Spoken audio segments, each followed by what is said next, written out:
Olá, bem-vindos ao Alfabetização Sem Cartilhas, aula 8. Hoje nós vamos começar um novo ciclo, a falar sobre a psicogênese da língua escrita, as contribuições de Emília Ferreiro e sua pesquisa, seu grupo de pesquisa, para nós alfabetizadores e educadores, tá bom? Então vamos começar com essa tirinha da Mafalda, algumas tirinhas da Mafalda. Como te ocorreu a escola, Felipe? Já te ensinaram a escrever? Como é que tu queres que logo no primeiro dia de classe me ensinem a escrever? Mas estiveste lá a manhã inteirinha. Claro, mas é preciso encher páginas e páginas com riscos, letras, sílabas e sei lá mais o quê. Levam meses para ensinar uma pessoa a escrever. Meses! Malditos burocratas!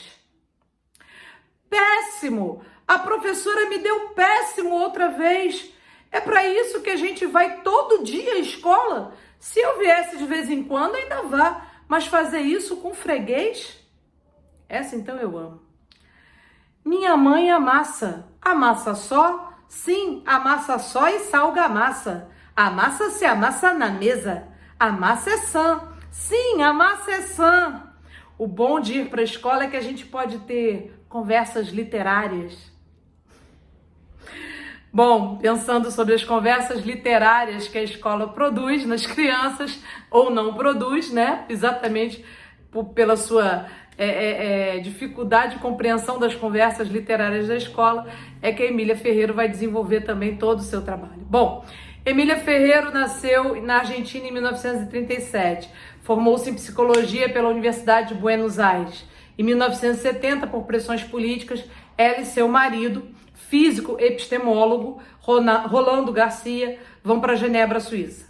Lá, a Emília trabalha como pesquisadora assistente de Jean Piaget e, sob sua orientação, realiza o seu doutorado. Jean Piaget, para quem não sabe, é uma das grandes referências da educação e, na verdade, um dos epistemólogos. Epistemólogos são os cientistas. Piaget é biólogo de formação e epistemologista, porque ele estuda como é que o ser humano aprende, como é epistemologia, né? Estudo da episteme, estudo do conhecimento, como é que o ser humano aprende. E Jean Piaget foi um grande epistemólogo e trouxe grandes construções. Na verdade, a contribuição dele foi exatamente essa, né? Trazer a ideia da construção do conhecimento. O conhecimento não como uma coisa inata, como defendiam os inatistas, né? A gente já nasce para o que é, a gente já nasce com determinado conhecimento, com uma determinada inteligência ou potencial de aprendizado, ou os empiristas, que achavam que a gente nascia uma folha de papel em branco e aonde as coisas iam ser escritas. Então Piaget vai falar da base genética, né, do conhecimento em relação com o objeto, com o mundo. Então o conhecimento vai ser uma construção dessa relação do que nós somos com o mundo, com a experimentação dos objetos, tá certo? É nessa relação sujeito-objeto que o conhecimento vai sendo construído, tá certo? Então nem é de fora para dentro, nem é de dentro para fora. É uma construção nessa interação dialética com o mundo, tá certo? Então, daí a palavra construtivista, né? Construtivismo, aonde o conhecimento, aqueles que compreendem que o conhecimento é uma construção, o conhecimento se constrói, tá certo? Bom, então Emília Ferreiro vai estudar com Jean Piaget e vai fazer seu doutorado lá em Genebra, na Suíça, tá certo? Em 1971, Emília Ferreiro volta para a Universidade de Buenos Aires e forma um grupo de pesquisa de alfabetização, né, sobre a alfabetização, da qual fazem parte Ana Teberovsky, Alicia Lenz e Susana Fernandes, Liliana Tolchinsky e Ana Maria Kaufmann. Com a ditadura na Argentina, a ditadura sempre prestando um péssimo serviço à ciência, né, sempre impedindo a ciência de avançar, com o golpe militar em 1976 e muitos desaparecendo a todo momento, vários elementos do grupo deixam o país. Emília Ferreiro se exila na Suíça novamente e leciona na Universidade de Genebra. Em 1979, muda-se para o México e publica com Ana Teberovsky sistemas de escrituras en el desarrollo del niño, quer dizer, sistemas de escrita no desenvolvimento da criança, que é o publicado no Brasil 7 anos depois, com o nome de A Psicogênese da Língua Escrita. Emília Ferreiro nunca achou que as pesquisas da psicogênese aplicassem diretamente na sala de aula. Ela nunca teve ilusões a respeito disso e ela nunca, nas oportunidades que eu tive o prazer de ouvi-la dando palestras, ela nunca falou que a pesquisa dela era método de alfabetização, tá?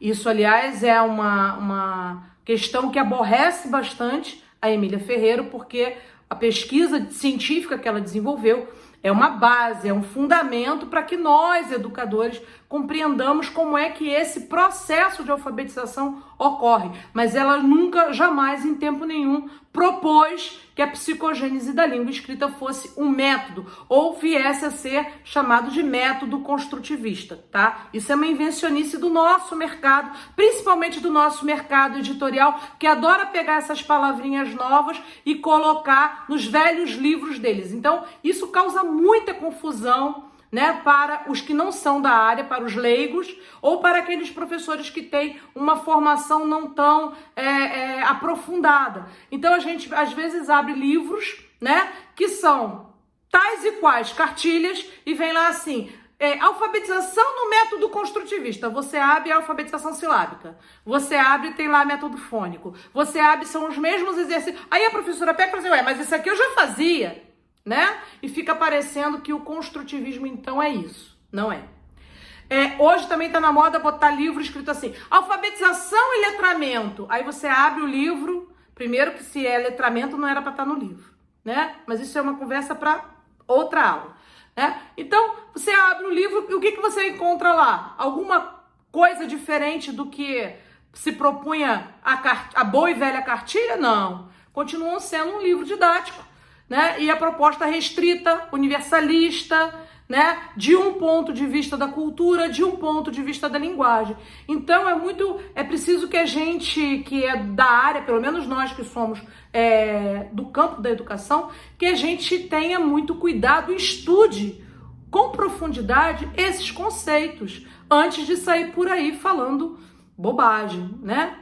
Então, o que é realmente o construtivismo, o que é realmente o trabalho da Emília Ferreiro, o que ela realmente propõe e como é que nós, professores, podemos estar estudando isso e utilizando essa ferramenta para pensar o nosso trabalho de alfabetização. Porque pensar o trabalho de alfabetização é trabalho nosso.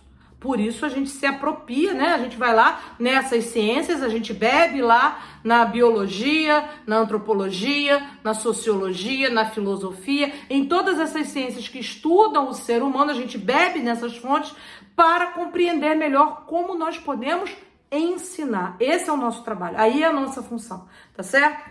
Bom, então, quando perguntaram a Emília Ferreiro se ainda estava estudando essas coisas de escrita, ela responde que nunca terá tempo suficiente para estudar tudo o que gostaria sobre a escrita. Tamanha é a complexidade, né, do processo da escrita, do processo de se apropriar da escrita e do que ela produz em termos de conhecimento para o ser humano, tá bom? Bom, e aí ela traz, né, algumas coisas que eu já venho repetindo aqui há algum tempo, né, que já conversamos e que eu acho que a gente vai falar até o final do curso. Ler não é decifrar, escrever não é copiar, tá? Aspectos fundamentais: a competência linguística da criança e suas capacidades cognoscitivas, quer dizer, a capacidade de pensar sobre isso, tá?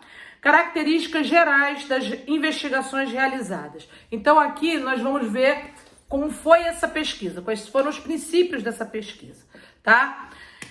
Não identificar a leitura com o decifrado, não identificar escrita com cópia de um modelo, não identificar progressos na conceitualização com decifração ou cópia. Então a primeira questão dela era fazer uma distinção muito clara entre o que é essa leitura que até uma criança de 2 anos faz. Coca-Cola, meu filho tá lendo. Não tá.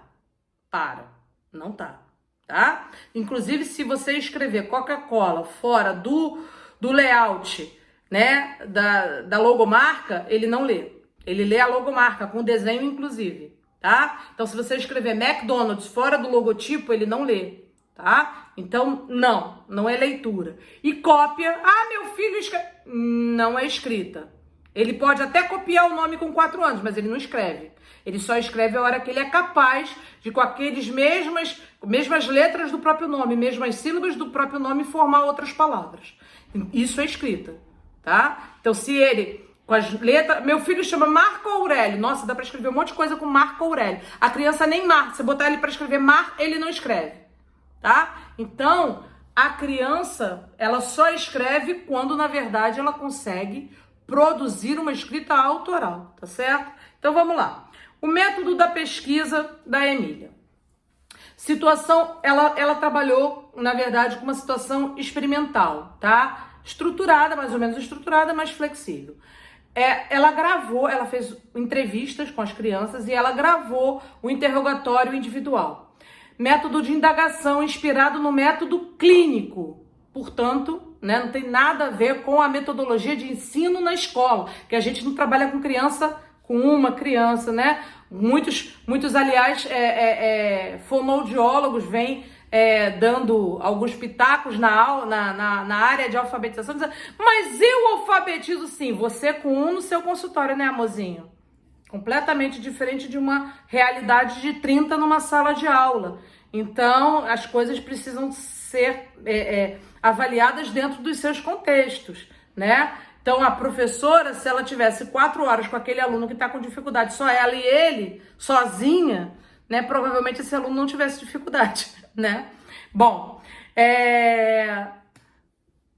método de indagação inspirado no método clínico, análise dos resultados.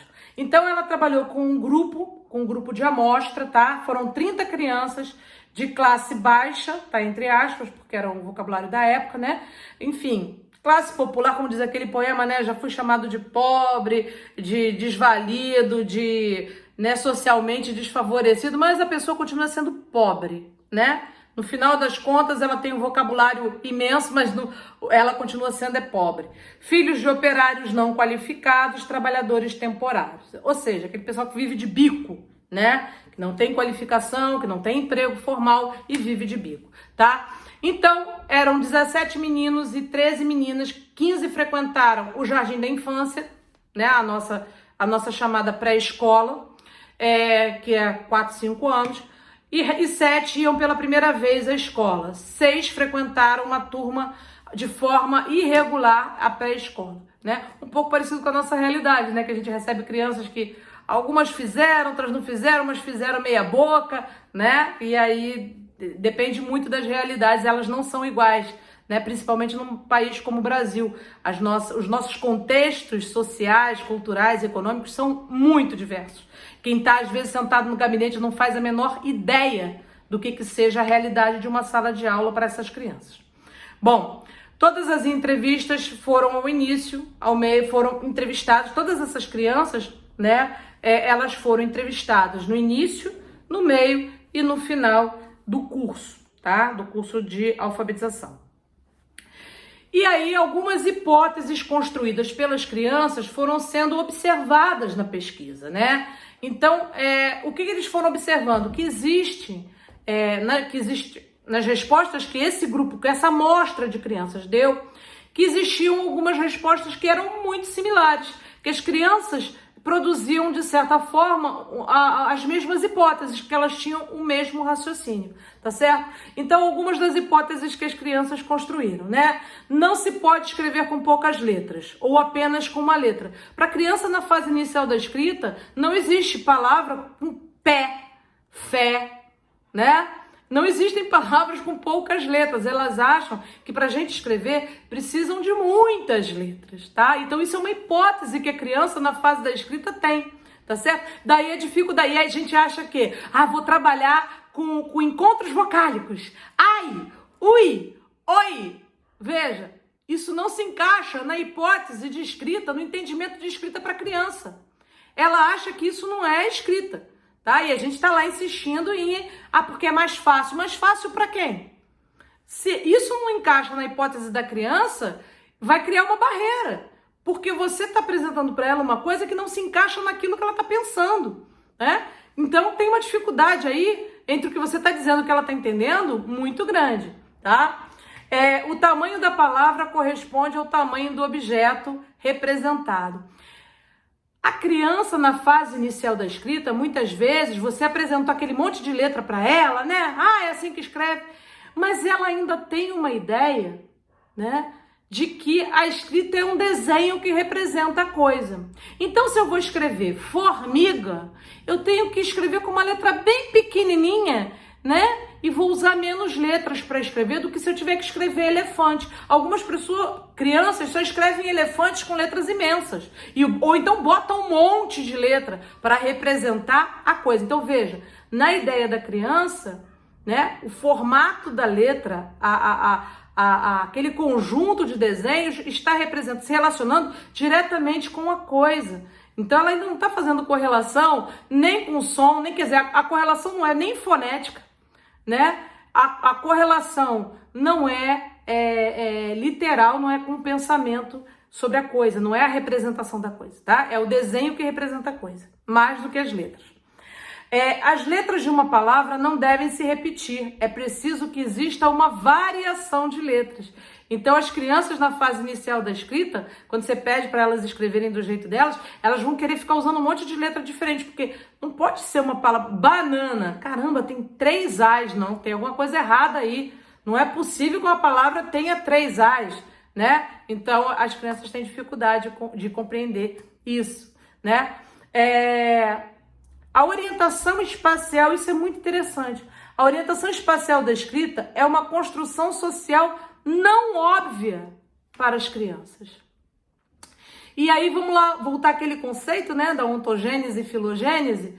Pois para a humanidade também não foi. Levaram, né, séculos até a gente firmar as letras com uma determinada grafia, até a gente fazer um combinado que a letra ia ter uma determinada posição, né? E a gente repara que tem algumas línguas que não entraram no combinado. A letra tem, né, a posição invertida. Então, isso é cultural. Isso é uma construção social e cultural da escrita. Não está dado, não é óbvio, né? Para a gente parece muito óbvio que a escrita começa de cima para baixo e começa da esquerda para a direita. Mas outros povos escrevem de baixo para cima. E outros povos escrevem da direita para a esquerda. Então existem outras possibilidades, né? Então não tá dado, não é óbvio. É óbvio para você que já escreve há 30, 40 anos a mesma língua desse jeito. Então é óbvio que a língua é assim. Mas não é uma obviedade para a criança. Não é uma obviedade para quem está aprendendo a escrever. Por isso, essa é uma informação que precisa ser dada. A criança precisa ter essa espacialidade marcada pelo professor. Eu reparei que quando eu trabalhava e dava trabalho de recorte e colagem para eles recortarem figurinhas dos encartes, eles adoravam recortar figurinha dos encartes, né? Geralmente de brinquedos, eles recortavam, colavam numa folha e escreviam. E eu reparava o quê? Que quando eles colavam aqui, eles escreviam certinho a palavra, né? Escreviam a palavra certinho da esquerda para a direita. Quando a figurinha era colada desse lado, eles escreviam a palavra ao contrário, inclusive espelhando as letras. Por isso não é óbvio. Então eu comecei a organizar o espaço para obrigar, quer dizer, para, né, dar essa pista para a criança que ele tinha sempre que colar naquela margem, né, na margem esquerda para escrever da esquerda para a direita. Então, aí eles começaram a se organizar no papel dessa forma, tá certo? Então, não, essa obviedade não está dada. Eu tinha uma aluna, inclusive, que ela escrevia com letra cursiva, porque a mãe achava bonito e ela achava bonito, então eu escrevia no quadro com uma letra e ela copiava com a letra cursiva no caderno dela. Eles são capazes de fazer isso, tá? E aí ela escrevia, só que tinha um problema. Ela escrevia, quando chegava no final da linha, ela não parava e voltava para começar, não, ela virava de cabeça para baixo e vinha escrevendo tudo espelhado, tudo invertido. Uma arte do nosso cérebro que eu não sei como é que ela conseguia fazer aquilo, mas ela fazia. Ela escrevia uma linha, voltava, voltava, e aquilo era incrível, né? Então eu tive que fazer uma marcação espacial, inclusive no quadro, fazer uma marcação espacial no caderno para ensinar ela como é que ela já escrevia, tá? Ela já sabia escrever. Tô falando de uma criança que já estava no final da alfabetização. E aí ela ainda fazia essa graça. Então, eu tive que marcar essa espaço. Então, essa noção espacial de organização da escrita, ela não é óbvia e ela não tá dada. Então, a gente precisa marcar para a criança, sabe? Se tem que pular linha, se no final da linha, o que eu faço? Eu vou escrever até o final da linha. Tem muita criança, né, professora, que a gente para de escrever no quadro, ela para de escrever no caderno, né? Só que o nosso quadro é mais, né, estreito. Então, a gente escreve aqui e vai para cá. A criança tem o resto do caderno na linha, ela para também e vai para a linha de baixo. Então, isso precisa ser ensinado. Essas informações sobre a escrita precisam ser ensinadas, precisam ser sinalizadas para a criança. Não é óbvio, tá? Bom, para os alfabetizados existe apenas a lógica produzida pela escrita. Para as crianças em processo de alfabetização, existem hipóteses que vão se confirmando ou não, tá certo? E aí, essas hipóteses que vão ser confirmadas ou não, elas nos ajudam a compreender os estágios da escrita. A Emília vai propor alguns estágios, né, dessas hipóteses. Ela vai organizar essa pesquisa em alguns estágios que a criança passa de hipóteses da escrita, e isso vai nos ajudar a compreender melhor. Veja, não é método, mas me ajuda a compreender melhor numa avaliação. Eu avalio o meu aluno e aí eu compreendo o que ele está pensando, né? É uma forma de eu investigar o que ele está pensando, o que ele compreende ou não sobre a escrita. Sendo que isso, gente, é muito flexível, isso não é, né, não é uma camisa de força. Todas as crianças, algumas crianças passam por esse processo de uma forma interna, então elas não deixam transparecer essas hipóteses até, aí chega no final elas já dão um resultado e você não percebeu essa passagem. Outras crianças não, você percebe direitinho esse caminhar das hipóteses, tá bom? Então, o professor, munido dessas informações, ele investiga melhor por onde está a alfabetização o conhecimento, né? E as lógicas que esse aluno está pensando essa escrita. E isso me permite, então, planejar atividades que vão ao encontro desse nível que esse aluno está, que vão ao encontro da necessidade dessa criança avançar nesse processo de escrita. Ou seja, na verdade, o que a gente faz é, sabendo em que nível de escrita, quais são as hipóteses que os meus alunos têm, eu vou propor atividades que desafiem essas hipóteses, né? Eu vou desafiar essas hipóteses deles e eles vão ser obrigados a dar um passo à frente, tá certo? Então é isso. Então, hoje nós vamos falar então do primeiro nível, que são os estágios da evolução da escrita, nível pré-silábico, tá aí, né? Características: indiferenciação entre gravura e escrita, tá? A criança, ela não faz distinção entre a imagem e a escrita. Tanto é que tem alguns exercícios que vem a figura do leão e a figura do elefante com as palavras escritas embaixo. A pesquisadora troca na frente da criança. Ela fala, o que está escrito aqui? E mostra o leão. A criança, óbvio, diz leão. De fato está escrito leão. E aqui está escrito elefante e de fato está escrito elefante. Ela está lendo a imagem. Lembra da alfabetização ideográfica? Então, ela tá lendo, na verdade, a imagem. E aí a pesquisadora troca as figuras, as palavras, na frente da criança. Ela pega a palavra elefante, bota embaixo de leão, pega a palavra leão, bota embaixo do elefante e pergunta, e agora, o que está escrito aqui? E ela continua afirmando, leão, né? Então, a figura está se sobressaindo a palavra, ela não está lendo a palavra, ela está lendo a imagem, tá certo? Então, muitas vezes ela não difere a figura da palavra. Para ela, se tem alguma coisa escrita ali, lógico que se refere à figura, certo? Uso de sinais únicos para escrever palavras diferentes. Como a escola, né, como a educação infantil hoje está querendo essa alfabetização, isso que eles estão chamando de alfabetização, que não é alfabetização, mas isso que estão fazendo com as crianças e chamando de alfabetização precoce, querendo que as crianças aprendam, né, a escrever o nome e tal, o que acontece? Quando você pede para a criança escrever qualquer coisa, ela usa as letras do próprio nome para escrever qualquer coisa. Então, testem as crianças que vocês vão saber. Se você pedir para uma criança da sua turma de alfabetização escrever qualquer coisa e ela usar algumas letras, repara que a maioria dessas letras são letras de palavras que ela conhece, principalmente do próprio nome, tá certo? A ordem das letras na palavra não é importante, então ela indifere, ela não tem sentido das letras na palavra. Então, ela também nesse nível pré-silábico, tá? Esse nível pré-silábico, ela não tem características linguísticas definidas, então ela não sabe a diferença de sílaba, letra, palavra, para ela é indiferente, tá certo? Por isso que tem criança pequena que bota um monte de letra espalhada no papel e vem te mostrar e pergunta assim, o que eu escrevi aqui, né? E você só vê aquele monte de letra espalhada. Ela sabe que a letra, a gente usa esse desenho para representar a escrita, mas ela ainda não distingue o que é letra, o que é sílaba, o que é palavra, aquilo ainda tá tudo solto. Igualzinho fica no papel, né? Uma letra aqui, uma letra ali, uma letra colar, e ela ainda não sabe distinguir essas características, essas categorias linguísticas, tá certo?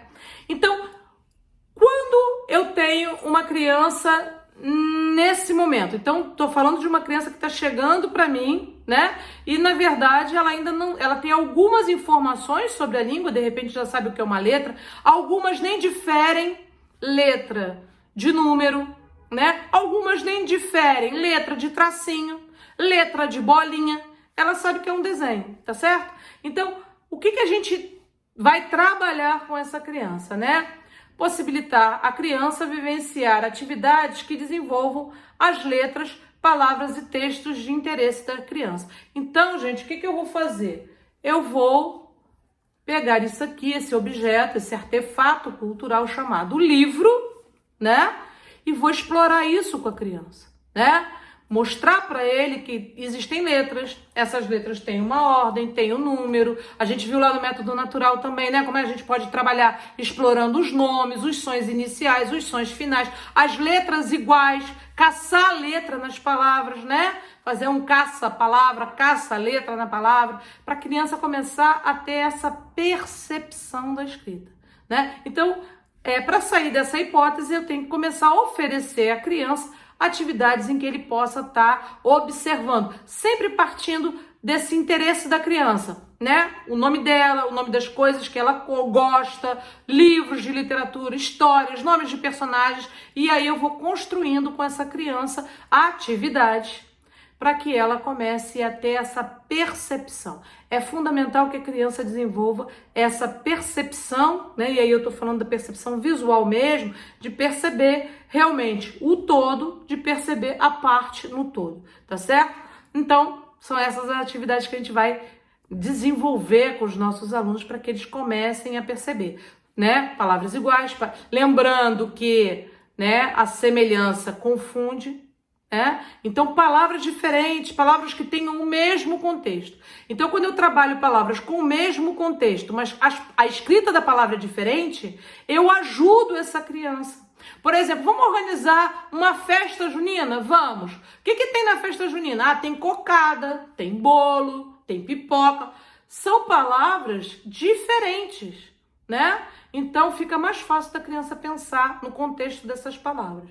Bom, conflitos que levam ao próximo nível. Percepção de que há uma estabilidade nas palavras. Só existe uma forma para se escrever. Então, quando a criança começa a perceber que, na verdade, não serve qualquer letra, não serve qualquer arranjo de letras para escrever qualquer coisa, você bagunça essa hipótese dela. Quando você bagunça essa hipótese dela, você obriga ela a pensar a escrita de uma outra maneira. E aí ela fica buscando essa ideia de como eu escrevo tal coisa. Eu não escrevo com qualquer letra, eu não escrevo com qualquer símbolo. Eu preciso de ter um conjunto certo de letras para escrever. É isso que eu quero fazer com que essa criança passe a pensar. Então, eu bagunço a hipótese dela de que qualquer coisa serve e passo para a hipótese de não serve qualquer coisa não. Tem um jeito certo de escrever, tem letras certas, tem um jeito, tem palavras que exigem determinadas letras.